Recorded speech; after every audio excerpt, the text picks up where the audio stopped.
So we talk a ton about the technology behind AI, but what about the people building it? Today we're going to explore a really surprising connection between a unique kind of mind and the very logic that powers artificial intelligence. It's fascinating stuff. Look, we all have a pretty good idea of what AI does, right? But have you ever really stopped to think about the minds that are actually coding this stuff into existence? What if their brains work a little differently than you might expect? Okay, let's try a quick experiment right now. Wherever you are, just close your eyes for a second. I want you to picture a bright, shiny red apple. Really see it. Can you see the stem? Maybe a little green leaf? The way the light kind of bounces off its skin. Just hold that image.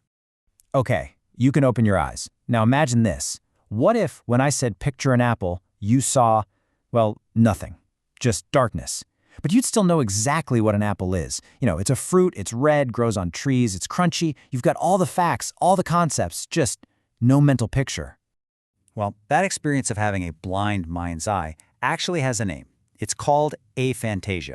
So let's unpack what that really means. And right away, it's super important to know this is not a disorder, it's not a disability, it's simply a different way of processing thought. It's the inability to voluntarily, conjure images in your head. For people with aphantasia, thinking is basically an imageless process. This really lays out the two styles of thought so clearly.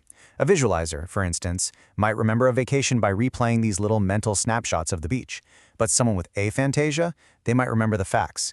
We went to the beach, it was 85 degrees, I was there with these specific people. It's a total shift from sensory recall to a more conceptual, fact-based recall. So, what on earth does this have to do with AI? Well, as it turns out, researchers have started noticing a pretty surprising trend. And this is the absolute key connection.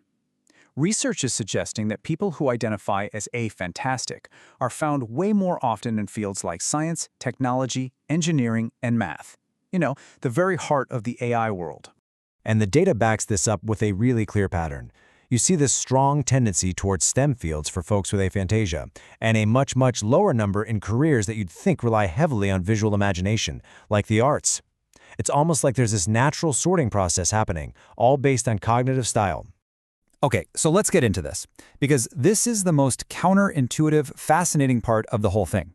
How could a lack of mental pictures actually be an advantage when you're trying to build something as ridiculously complex as artificial intelligence? It seems to start by just removing potential distractions.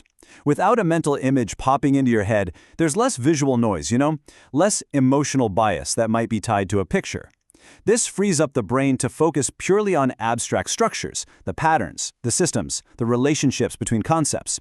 Problems are approached not as things you need to see, but as pure data that you can manipulate with logic. So here's the punchline. Coding and building AI algorithms, at its core, it's an exercise in pure abstraction.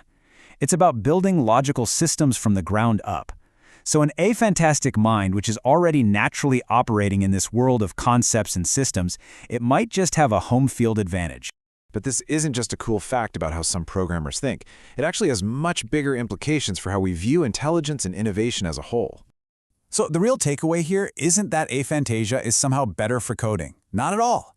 It's that different problems demand different kinds of minds. The visualizers, the conceptual thinkers, and everybody in between, we all bring a unique strength to the table. Our biggest breakthroughs are going to come from using all this cognitive diversity, not from trying to get everyone to think the exact same way. And that really just leaves us with a final thought to chew on. If a trait that some people might see as a deficit is actually a kind of superpower for building AI, it just makes you wonder, right? What other hidden advantages are just waiting out there in the human mind for the right problem to come along? What else are we truly capable of?